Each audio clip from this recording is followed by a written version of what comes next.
जो संघर्ष के पथ पर चलते हैं उनके लिए खुशी और दुख की कोई बात तो नहीं होती है। यह भारत की धरती है, जहाँ जीत सुनिश्चित हो वहाँ तो सभी लड़ लेते हैं, जहाँ जीत की संभावना हो वहाँ भी लोग लड़ लेते हैं। यह भारत की ऐसी मिट्टी है जहाँ पर अगर हार भी सुनिश्चित रही है तो लोग बहादुरी के साथ लड़े हैं। और जो माताएं बहने हुई हैं वह किले के अंदर जौहर करती हैं और बाहर में केसरिया बांधकर पुरुष साका करते हैं। यह साका करने वाले का इतिहास है, केसरिया करने वाले लोगों का इतिहास है। और साका और केसरिया करने वाले लोगों के लिए गम और दुख की सब कोई विषय नहीं है, विषय है संघर्ष। राजनीतिक पार्टी से लोग आए हैं, क्या कुछ कहेंगे उनको लेकर? सीढ़ियाँ उन्हें मुबारक हो जिन्हें महलों पे जाना है, हमें आसमां पर जाना है और रास्ते खुद बनाना है। चुनौती क्या लग रहा है? कोई चुनौती नहीं है। चुनौती क्या लगना है? अब हम लोग तो पटना में इतना बड़ा आंदोलन किए हैं, इतना बड़ा संघर्ष किए हैं, तो अब कौन सी चुनौती? इन लोगों से क्या चुनौती है? हम लोग पूरे शासन को चुनौती देते हैं। क्या कुछ मुद्दा होगा? हमारा मुद्दा है बिहार में डोमिसाइल लागू कराना है, शिक्षकों को उनका जो खोया हुआ सम्मान और अधिकार है वह दिलाना है, जिसके लिए हम अपनी कुर्बानी दिए हैं, अपनी नौकरी गंवाए हैं।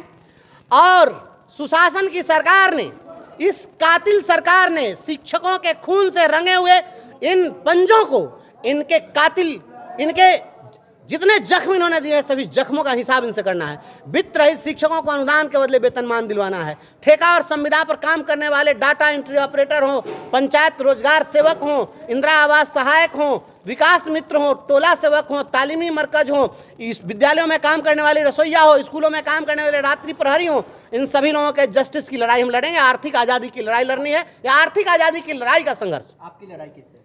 हमारी लड़ाई हम कहाँ, हम किसी हम कौन किससे लड़ेंगे? कोई लड़ने वाला कोई योद्धा ही नहीं है।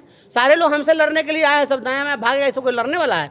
कहाँ लड़े हैं ये लोग? पूछिए कहाँ थे अभी तक छिपे हुए? लड़ने वाला जो होता है ना, पूत के पाँव पालने में देख। कई पार्टी के दिग्गज नेता लोग कह रहे हैं कि मेरे अंगने में तुम्हारा क्या काम है? अंगना किनकर बाबूजी के लिखायल है कि मतारी के केकरा लिखायल है? पूछ लीजिए।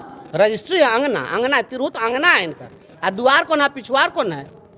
तिरहुत जो है ना, तिरहुत के लोगों का है। ये रजिस्ट्री समझने वाले जो लोग हैं, इन लोगों को इस बार ढा करके और हल्ला करके इनकलाब करके गंगा जी के पार भगा देंगे।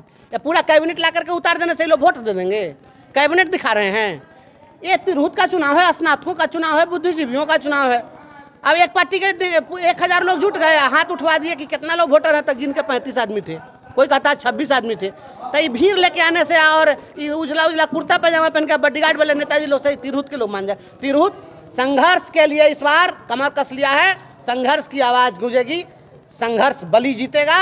और ये बंशीधर ब्रजवासी की लड़ाई नहीं है, ये लड़ाई आप तमाम पत्रकारों की भी है, जिनको आज तक न्याय नहीं मिला। पत्रकारों पर हमला हो रहा है। ये नेता कोई बोलता है, आप लोग तो हर दिन लोगों को हाईलाइट करते हैं। आपके जख्मों पर मरहम लगाने कौन आता है? अधिवक्ताओं पर हमले हो रहे हैं, अधिवक्ताओं को पेंशन नहीं मिला। झारखंड में पेंशन मिल गया, सुशासन की सरकार ने दिया, उनको पेंशन दिलाना है। वित्त रहित शिक्षक, हजारों शिक्षक मर गए, काल कवलित हो गए, अनुदान के बदले वेतनमान नहीं मिला। आज कटोरा थमा दिए आप यूनिवर्सिटी और कॉलेज के शिक्षकों को कि आप अनुदान पर जिंदा रहिएगा। सनिचरा मंगवा देते, गाँव में आँख पर पट्टी बांध करके जो पहले वसूलाता था वो वसूलवा देते। आप शिक्षकों को, राष्ट्र निर्माता शिक्षकों को, जिन्हें ईश्वर से ऊपर स्थान प्राप्त था, उनको ईश्वर से ऊपर स्थान प्राप्त कराने के लिए ये राजपथ बनाने वाले लोग हम ज्ञान पथ को दुरुस्त करने के लिए लड़ाई लड़ने चले।